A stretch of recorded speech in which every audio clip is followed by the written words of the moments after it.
और भाई लोग क्या हालचाल है, सब एकदम ठीक ठाक। दोस्तों आज हम लोग पढ़ने वाले हैं weathering the storm in Ersama chapter के बारे में, ठीक है। तो बेसिकली इस चैप्टर में ना भाई जो ओडिशा में सुपर साइक्लोन आया था जिसमें हजारों लोग मर गए थे, बहुत सी चीजें तबाह हो गई थी, इसी के बारे में इस चैप्टर में हमें पढ़ने वाले हैं, ठीक है। तो चलो जरा देखते हैं कि हमें क्या क्या बताया गया इस चैप्टर में। तो देखो यार, ये जो कहानी है ना 27 अक्टूबर 1999 को शुरू होती है। ओडिशा का एक लड़का जिसका नाम प्रशांत होता है, वो अपने माँ के गुजर जाने के बाद, यानी कि जब उसकी माँ मर जाती है तो वो सोचता है जाता हूँ भाई अपने दोस्त के घर चिलविल करके आता हूँ, मतलब कि वहाँ पे जाऊँगा, घूमूंगा, फिरूंगा, एंजॉय करूंगा। तो वो सोचता है कि अपने दोस्त के घर जाता हूँ। तो उसका दोस्त का घर जो है ना भाई, उसके घर से 18 किलोमीटर दूर है और इरशमा में जो ब्लॉक हेडक्वार्टर है उसी के आसपास में है, ठीक है। तो वो 18 किलोमीटर दूर अपने दोस्त के घर जाता है और जैसे वो वहाँ पे जाता है तो वो सोचता है कि मैं वहाँ पे जाके एक दिन बिताऊंगा। तो दिन तो भाई सही से उसका बीत जाता है, ठीक है, एंजॉय करता है, दिन बीत जाता है। और जैसे ही भाई शाम होती है वैसे ही आसमान एकदम काला होने लगता है, एकदम ब्लैक हो जाता है आसमान, हवाएं धीरे धीरे चलने लगती है और देखते ही देखते ये जो है ये पूरा चीज साइक्लोन में बदल जाता है, ठीक है। बहुत तेज हवाएं चलने लगती है, 350 किलोमीटर प्रति घंटे की रफ्तार से हवाएं चलती है, बहुत तेज बारिश भी होने लगती है और बहुत सी चीजें टूटने लगती है भाई। जैसे कि पेड़ जो है वो पेड़ टूट टूट के गिरने लगता है, जिसके झोपड़ी का घर था भाई वो झोपड़ी का घर टूटने लगता है, ठीक है। और प्रशांत का जो दोस्त था भाई, और जो प्रशांत के दोस्त के फैमिली मेंबर थे, उनका भी घर मतलब कि तबाही हो गया था, डिस्ट्रॉय हो गया था, नीचे से पानी वानी घुसने लगा था क्योंकि बारिश हो रही थी। तो वो लोग छत पे चले जाते हैं। जैसे जैसे बारिश और पानी हवाएं तेज चलती है वैसे वैसे सारे सारा जितने भी किसान के क्रॉप थे वो क्रॉप्स खराब हो जाते हैं, क्रॉप जो है पानी में फ्लोट करने लगते हैं, यानी कि तैरने लगते हैं। बहुत सारी डेड बॉडीज, बहुत सारे लोग मर जाते हैं तो उसके कारण डेड बॉडीज तैरने लगती है। और ये सब चीजें जो बारिश और पानी जो हो रहा था ये लगभग 36 घंटे तक था, मतलब तुम कह लो 2 दिन तक ये लगातार ये चीजें हुई। और 2 दिन तक बहुत से लोगों ने खाना नहीं खाया, बहुत से लोगों का घर टूट गया, किसी के ऊपर पेड़ गिर गया। तो ये सब बहुत सी तबाही आई और ये सब पैनिक में बहुत से लोग मर भी गए, ठीक है। और इनके ऊपर जो प्रशांत का जो घर था, यानी प्रशांत के दोस्त का जो घर था, इनके छत के ऊपर भी 2 कोकोनट ट्रीज गिरी थी भाई। और 2 कोकोनट ट्रीज गिरने से इनका कोई हानि तो नहीं हुआ, इनके ऊपर नहीं गिरा, इनका घर भी मतलब थोड़ा सा उतना डिस्ट्रॉय नहीं हुआ, लेकिन इनको फायदा हो गया क्योंकि 2 दिनों से भाई इन्होंने खाना वाना तो खाया नहीं था, बारिश हो रही थी तो खाना कहाँ बनाएंगे, ठीक है। तो खाना वाना इन्होंने खाया नहीं था, तो वही जो कोकोनट का फल होता है उसका पानी पीकर ये लोग 2 दिन तक सर्वाइव किए। और 2 दिन में बहुत सी चीजें तबाह हो गई भाई। और जितने भी आसपास में घर थे, यानी कि उसके दोस्त के घर के आसपास में जितना भी घर था वो घर टूट गया भाई। झोपड़ी का जिसका घर था वो झोपड़ी तो घर तो गया ही गया, आदमी बहुत सारे मर गए, ठीक है। बहुत सारी जो पेड़ थे वो गिर गई, क्रॉप्स मैंने तुम्हें बता दिया कि क्रॉप्स भी बहुत सारे किसानों की तबाह हो गई, बहुत सारी क्या जितने भी थे सबकी क्रॉप्स जो है वो तबाह हो गई, मतलब कि डिस्ट्रॉय हो गया, ठीक है। और भाई जब 2 दिनों के बाद ये जो हवाएं और पानी जो है ये कम हो गई तो प्रशांत ने डिसाइड किया कि मैं अपने घर जाऊंगा, ठीक है, क्योंकि वो बहुत ही व्याकुल था अपने घर जाने के लिए, क्योंकि भाई उसके वहां भी तो बारिश आई होगी, उसके यहाँ भी तो पानी आया होगा ना।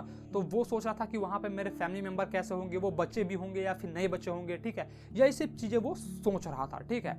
और जैसे वो अपने घर के लिए रवाना होने वाला होता है, बस उसके जो दोस्त की जो फैमिली मेंबर होते हैं, यानी कि माता पिता जो उसके दोस्त होते हैं, वो कहते हैं बेटा तुम नहीं जाओ क्योंकि ये जो पैनिक है, ये जो सिचुएशन है ये अभी तक खत्म नहीं हुआ है, ठीक है, ये कभी भी आ सकता है। लेकिन फिर भी वो कहता है नहीं माता श्री आप मुझे आज्ञा दीजिए, मैं अपने घर जाऊंगा क्योंकि मेरी भी वहाँ पे फैमिली है, मुझे वहाँ पे देखना है कि क्या हुआ। वो बहुत ही घबराया हुआ था, ठीक है। और वो एक डंडा लेता है, यानी कि एक स्टिक लेता है और उससे था लगाते हुए, यानी कि पानी के अंदर वो डाल के देखता है कि पानी कितना गहरा है, उससे था लगाते लगाते रोड वगैरह का अंदाज लेता है और धीरे धीरे आगे बढ़ता है। और भाई जहां जहां उसका पूरा डंडा डूब जाता था ना भाई, वहां उसे तैरना भी पड़ता था, उसे स्विम भी करना पड़ता था क्योंकि पानी उसके सर के ऊपर से जा रही होती है, वो पूरा डूबने लगता था, ठीक है। और कुछ ही दूर आगे बढ़ने के बाद भाई उसके अंकल के 2 दोस्त उसे मिल जाते हैं और वो फिर साथ में आगे बढ़ते हैं, कहते हैं चलो हम लोग साथ में आगे चलेंगे। और फिर जैसे जैसे वो आगे बढ़ रहे थे ना उसे बहुत सारी डेड बॉडीज मिलती है उन्हें, जैसे कि वुमेन की, मैन की, चिल्ड्रन की, इन सबकी डेड बॉडीज मिलती है तो उसे साइड करते हैं। फिर कुछ दूर आगे बढ़ते हैं तो एनिमल वगैरह की भी डेड बॉडीज रहती है वहाँ पे, जैसे कि डॉग की, कॉट की, कैटल की, तो उन सब चीजों को भी साइड करते हैं। और जैसे जैसे वो गांव पास कर रहा था, यानी कि एक गांव से दूसरे गांव में जैसे एंटर कर रहा था, वो देख रहा था कि सारे गांव की हालत एक जैसी है और मात्र गिन चुनकर 1-2 घर ही बचा था भाई, बाद बाकी सब टूट फूट गया था, सब मतलब कि बिखरे हुए थे। और भाई ये सब चीज देख के ना भाई प्रशांत की तो फटके 4 हो जाती है और वो बहुत ज्यादा डर के रोने लगता है, क्योंकि भाई वो डर जाता है और मन ही मन सोच लेता है कि अब तो उसकी फैमिली भाई पक्का ही नहीं मिलेगी, पक्का वो लोग भी मर गए होंगे।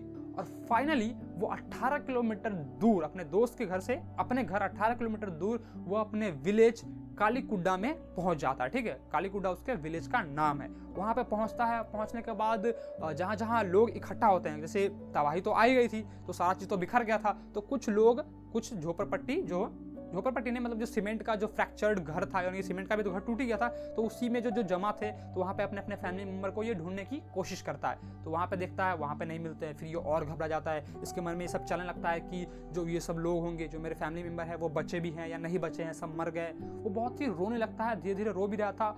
और जो बारिश है भाई, वो अभी भी धीरे धीरे बरस ही रही थी। ठीक है, कभी कभी आ जाती थी, तो बारिश के कारण इसके जो टीयर्स हैं, इसके जो आंसू है प्रशांत के, ये धुल जाते थे। और प्रशांत बता रहा है कि 19 साल की उम्र में ये पहली बार उसने ऐसा कुछ देखा था। इससे पहले आज तक उसने कभी भी नहीं देखा था। प्रशांत जो है 19 साल का है। ठीक है, तो 19 साल की उम्र में वो ये सब चीजें पहली बार देख रहा था, इसलिए वो रो भी रहा था और बहुत बेचैन था, बहुत ही व्याकुल था अपने फैमिली मेंबर से मिलने के लिए। ठीक है, और वो कहता है कि मैं ये सब चीजें कभी भी अब भूल नहीं पाऊंगा, क्योंकि ये बहुत ही जो नज़ारा था ना भाई, वो बहुत ही दर्दनाक नज़ारा था। ठीक है, तो वो जाता है अपने फैमिली मेंबर से मिलने के लिए, और तो फैमिली मेंबर तो मिलती नहीं है उसकी। तो फिर वो सोचता है कि मुझे रेड क्रॉस शेल्टर जाना चाहिए। तो वो रेड क्रॉस शेल्टर जाता है और उसकी जो पहली घर की जो फैमिली मेंबर मिलती है, वो उसकी नानी मिलती है। तो वो नानी से मिलता है, देखता है कि उसकी नानी जो है ना भाई, वो 2 दिन से कुछ नहीं खाया होता है, क्योंकि भाई बहुत से लोगों ने नहीं खाया होता। किसी प्रशांत के घर पे तो भाई कोकोनट का ट्रीज गिर गया था उसके दोस्त के घर पे, तो उसने खा लिया था, लेकिन यहाँ पर तो कुछ ऐसा था नहीं। तो वो अपने नानी से मिलता है। नानी से मिलने के बाद वो देखता है नानी उसकी बहुत ही कमजोर हो चुकी है और बहुत ही भूखी भी है। ठीक है, और भाई उसकी नानी को भी ये विश्वास नहीं हुआ कि जो उसका नाती है भाई, वो बच गया है। ठीक है, वो भी जिंदा है। और धीरे धीरे करके उस क्राउड में, उस 2-2,500 के क्राउड में धीरे धीरे करके उसके जो ब्रदर थे, सिस्टर थे, अंकल आंटी, सब जितने भी फैमिली मेंबर थे भाई, वो सब धीरे धीरे करके मिल गए। और भाई उस शेल्टर में लगभग 2,500 लोग थे। ठीक है, उनके जितने भी विलेज के आदमी थे, वो लगभग 2,500 थे उस शेल्टर में थे वहाँ पर, जिसमें से 86 जो थे भाई, वो मर चुके थे। उनके पूरे गाँव से 86 लोग मर गए थे। 86 मतलब 86, समझ रहे हो ना तुम, हैं? और 96 यानी कि 96 ऐसे हाउसेस थे जो कि तबाह हो गई थी, पूरी तरह से खत्म हो गए थे, रहने के लिए जगह नहीं बच गई थी उन लोगों के पास। ऐसे घर भी थे। ठीक है, और 4 दिनों तक भाई जैसे तैसे करके वो कोकोनट के फल, यानी कि कोकोनट के जो फल का जो पानी होता है, वो पी कर 4 दिनों तक सरवाइव किए।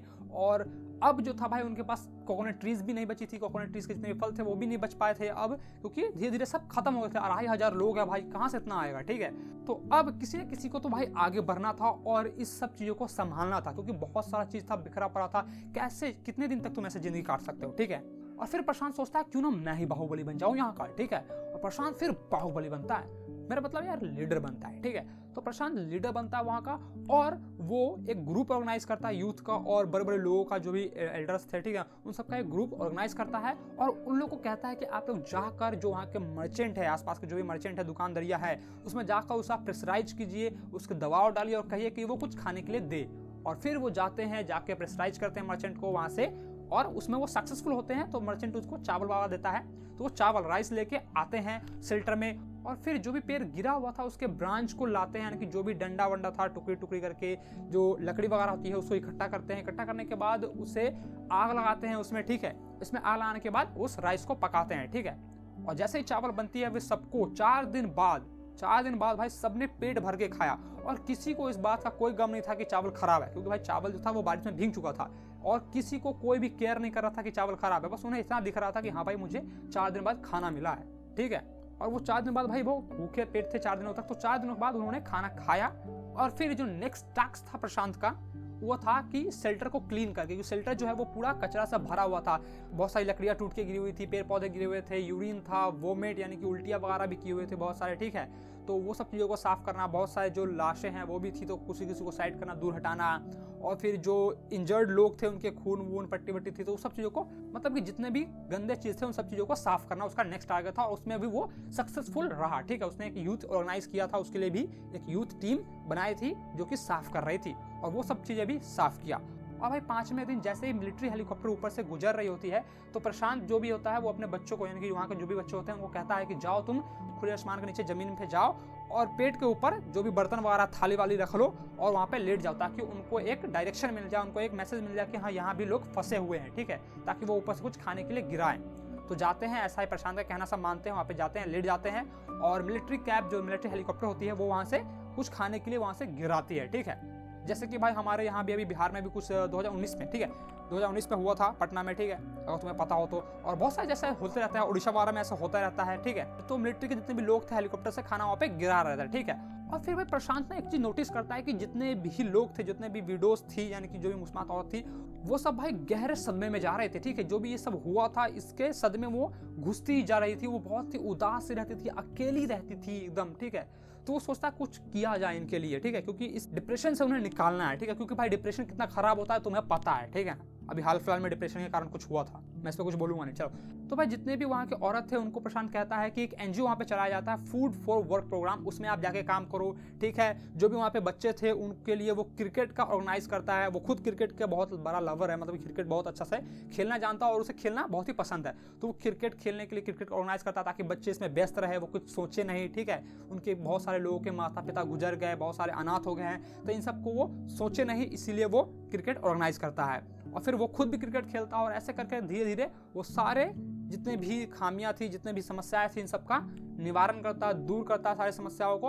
और गवर्नमेंट ना एक प्रोग्राम चलाती है जो बस विडोज को, यानी कि जो भी मुस्लिम औरत है उनको, और जो बच्चे हैं जिनके माता पिता खो गए हैं, ठीक है, या फिर मर गए हैं, तो उनको एक इकट्ठा ले जाने के लिए। लेकिन वो लोग उसका अपोज करते हैं, वो कहते हैं कि नहीं नहीं, जो यहाँ के जो बच्चे हैं यहीं की फैमिली मेंबर्स के साथ ही पले बढ़ेंगे, क्योंकि उनका ऐसा मानना था कि जो अगर गवर्नमेंट अगर इन्हें ले जाती है तो ये तो बड़े तो हो जाएंगे, लेकिन इनको प्यार नहीं मिलेगा, इनको माँ बाप का प्यार नहीं मिलेगा, जो विडोज होंगी वो भी अभी भी डिप्रेशन में रह जाएंगी, तो बहुत कुछ हो सकता है। तो इन सब चीज़ों से बचना है हमें, ठीक है। और फिर जो उनके इलाके का, यानी कि उनके गांव के, उनके विलेज का जो भी मुस्लिम औरत थी, जो भी विडोज थी, उनको अनाथ बच्चे जो जिनके माता पिता मर गए हैं, वो उनको पकाया, वो कहते हैं अगर आप पालना चाहते हो तो आप पालो, ठीक है। और वो उनको दे देते हैं, आप अगर एडॉप्ट करना चाहते हो तो आप एडॉप्ट कर लो इन्हें, वो उनके साथ रहेगा। तो जो विधवाएं हैं उनको भी एक सहारा मिल जाएगा, ठीक है, इनके बच्चे हैं इनको, और बच्चे को माँ बाप का प्यार, कि माता पिता का प्यार भी मिल जाएगा, तो वो उनको सौंप देते हैं। और फिर ऐसे ही सारी समस्याओं का निवारण हो जाता है, सारी समस्याओं का सॉल्यूशन उन्हें मिल जाता है, ठीक है। और भाई फिर 6 महीने बाद प्रशांत रियलाइज करता है कि उसे इन सब चीजों में वो इतना व्यस्त हो गया था कि उसे अपने दुख का पता ही नहीं चला, ठीक है। तो भाई यहीं पे तुम्हारा आज का चैप्टर खत्म होता है, ठीक है। तो इस चैप्टर से तुम्हें क्या सीख मिली कि भाई अगर तुम्हारे भी इलाके, यानी कि तुम्हारे भी गांव में अगर कुछ ऐसी समस्याएं आती है, जरूरी नहीं है कि यही समस्या है, ठीक है, कोई दूसरी जगह समस्या आती है, तो भाई उसका कुछ सॉल्यूशन ढूंढो, तुम अपने इलाके का बाहुबली बनो भाई, ठीक है। और उसके बाद फिर गाना गाओ, जियो रे बाहुबली, ये क्या गा रहा हूं मैं, चलो ठीक है। तो भाई अगर भाई का चैनल सब्सक्राइब नहीं किया तो क्या कर रहे हो भाई लोग, चैनल सब्सक्राइब कर लो, और वीडियो अच्छा लगा हो तो वीडियो को लाइक ठोको। चलो मैं मिलता हूं तुम्हें अगली वीडियो में, बाय बाय।